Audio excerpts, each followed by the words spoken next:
ಕೂಡಲೇ ನೀರಿನಲ್ಲಿದ್ದ ದೋಷವೆಲ್ಲ ಪರಿಹಾರವಾಯಿತು. 2 ಅರಸುಗಳು 2ನೇ ಅಧ್ಯಾಯ 22ನೇ ವಾಕ್ಯ. ಒಬ್ಬ ಅರಸನಿದ್ದ. ಅವನನ್ನು ಸೋಲಿಸಲು, ಎದುರಿಸಲು ಮತ್ತು ವಿರೋಧಿಸಲು ಯಾರಿಂದಲೂ ಸಾಧ್ಯವಾಗುತ್ತಿರಲಿಲ್ಲ. ಇದರಿಂದ ಅವನ ಮನಸ್ಸಿನಲ್ಲಿ ಅಹಂಕಾರ ಹೆಚ್ಚಿತು.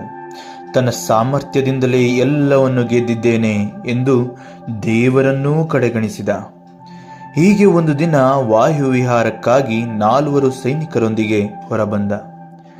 ಆಗ ಪೇಟೆಯ ಬೀದಿಯ ಬಳಿಯಲ್ಲಿದ್ದ ಭಿಕ್ಷುಕ ರಾಜ ಬರುವುದನ್ನು ನೋಡಿ ತನಗೇನಾದರೂ ಸಿಕ್ಕಬಹುದೆಂಬ ಆಶೆಯಿಂದ ರಾಜನ ಬಳಿ ಭಿಕ್ಷೆ ಬೇಡಿದ.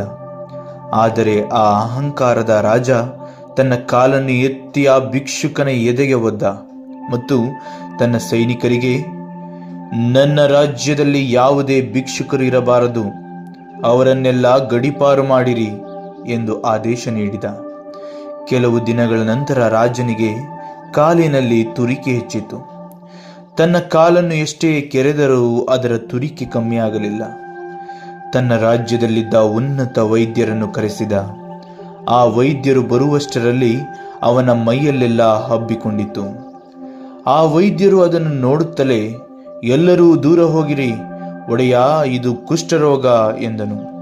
ಆ ಕಾಲದಲ್ಲಿ ಕುಷ್ಠರೋಗವು ಅತಿ ದೊಡ್ಡ ರೋಗವಾಗಿತ್ತು ಮತ್ತು ಅದಕ್ಕೆ ಯಾವುದೇ ಔಷಧಿ ಇರಲಿಲ್ಲ. ಕುಷ್ಠದಿಂದ ರಾಜನಿಗೆ ಸಹಿಸಲಾರದಷ್ಟು ನೋವು, ವೇದನೆ ಹೆಚ್ಚಾಯಿತು. ಆ ಸಮಯದಲ್ಲಿ ಶಾಸ್ತ್ರಿಗಳು, ಮಹಾಯಾಜಕರು ಈ ರೋಗದ ವಿಚಾರದಲ್ಲಿ ತಮ್ಮ ಮನಸ್ಸಿಗೆ ಬಂದ ವಿಚಾರ ತಿಳಿಸಲು ಬಂದರು. ಆದರೆ ರಾಜನು, ಈ ಶಾಸ್ತ್ರಿಗಳು, ಮಹಾಯಾಜಕರು ವೈದ್ಯರಿಗಿಂತ ದೊಡ್ಡವರೇನು ಎಂದು ಅಸಡ್ಡೆ ಮಾಡಿ ಅವರನ್ನು ಕಳುಹಿಸಿಬಿಟ್ಟ. ರಾಜನಿಗೆ ಕುಷ್ಠದ ವೇದನೆ ಕಮ್ಮಿಯಾಗಲಿಲ್ಲ. ಪ್ರಪಂಚದ ಅತಿ ಉನ್ನತ ವೈದ್ಯರನ್ನೆಲ್ಲ ಕರೆಸಿದ. ಆದರೂ ಯಾವ ವೈದ್ಯರ ಔಷಧಿಯೂ ಕಾರ್ಯ ಮಾಡಲಿಲ್ಲ. ಇದರಿಂದ ರಾಜನು ಚಿಂತೆ ಮಾಡುತ್ತಾ ಕೂತ. ಚಿಂತೆ ಮಾಡುವಾಗ ಸ್ವಲ್ಪ ದೂರದಲ್ಲೇ ನಿಂತಿದ್ದ ಸೈನಿಕನು, ಪ್ರಭು, ಒಂದು ಬಾರಿ ಶಾಸ್ತ್ರಿಗಳನ್ನು, ಮಹಾಯಾಜಕರನ್ನು ಕರೆಸಿ ಅವರು ಹೇಳಿದ್ದನ್ನು ಮಾಡಿರಿ ಎಂದ. ರಾಜನಿಗೆ ಕುಷ್ಠದಿಂದ ಬಿಡುಗಡೆ ದೊರೆತರೆ ಸಾಕಾಗಿತ್ತು. ಆದ್ದರಿಂದ ಅವರನ್ನು ಕರೆಕಳುಹಿಸಿದ. ಮಾರನೇ ದಿನ ಮಹಾಯಾಜಕರು, ಶಾಸ್ತ್ರಿಗಳು ಬಂದು ರಾಜನಿಗೆ, ಒಡೆಯನೇ, ಇಂಥ ವ್ಯಾಧಿಯು ಪಾಪ ಹೆಚ್ಚಾಗಿದ್ದರಿಂದ ಅಥವಾ ದೈವ ವಿರುದ್ಧ ಕಾರ್ಯದಿಂದಲೇ ಬರುವಂಥದ್ದು. ಹಾಗಾಗಿ ನಿಮ್ಮ ಮನಸ್ಸಿನಲ್ಲಿ ಯಾವುದಾದರೂ ಕಾರ್ಯವು ಚುಚ್ಚುತ್ತಿದ್ದರೆ ಅದನ್ನು ದಯಮಾಡಿ ಹೇಳಿರಿ ಎಂದ. ರಾಜನು ತನ್ನ ಸೈನಿಕರನ್ನೆಲ್ಲ ಹೊರಗೆ ಕಳುಹಿಸಿದ ಮತ್ತು ಮಹಾಯಾಜಕನಿಗೆ, ನಾನು ವಾಯುವಿಹಾರಕ್ಕೆ ಹೋಗಿದ್ದಾಗ ಹಸಿವೆಯಿಂದ ನನ್ನಲ್ಲಿ ಭಿಕ್ಷೆ ಬೇಡಲು ಬಂದ ಭಿಕ್ಷುಕನನ್ನು ಒದ್ದು ರಾಜ್ಯದಿಂದ ಹೊರಹಾಕಿದ್ದೆ. ಅವನ ಮುಖ ಮತ್ತು ಆತನ ಹಸುವಿನ ನರಳಾಟವೇ ನನ್ನ ಕಣ್ಣ ಮುಂದೆ ಬರುತ್ತಿದೆ ಎಂದ.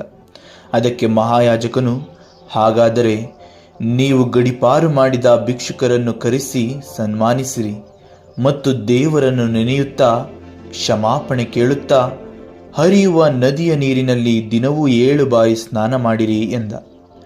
ಆಗ ರಾಜ ಅದರಂತೆ ಮಾಡಿದ. 14 ದಿನಗಳ ನಂತರ ಆತನ ಕುಷ್ಠವು ನಿಧಾನವಾಗಿ ಕಮ್ಮಿಯಾಗಲು ಪ್ರಾರಂಭವಾಯಿತು ಮತ್ತು ಅವನಲ್ಲಿದ್ದ ಅಹಂಕಾರವೂ ಇಳಿಯಿತು. ಪ್ರಿಯರೇ, ಈ ಲೋಕದಲ್ಲಿನ ಮನೋವೇದನೆಗೆ, ಕುಟುಂಬದ ಸಮಸ್ಯೆಗಳಿಗೆ ಮತ್ತು ಇತರ ತೊಂದರೆಗಳಿಗೆ ನಮ್ಮಲ್ಲಿನ ದೋಷಫಲವೇ ಕಾರಣ. ಹಾಗಾಗಿ ದೋಷ ಅಥವಾ ಪಾಪ ಮಾಡುವ ಮುನ್ನವೇ ಎಚ್ಚರ ವಹಿಸಿರಿ.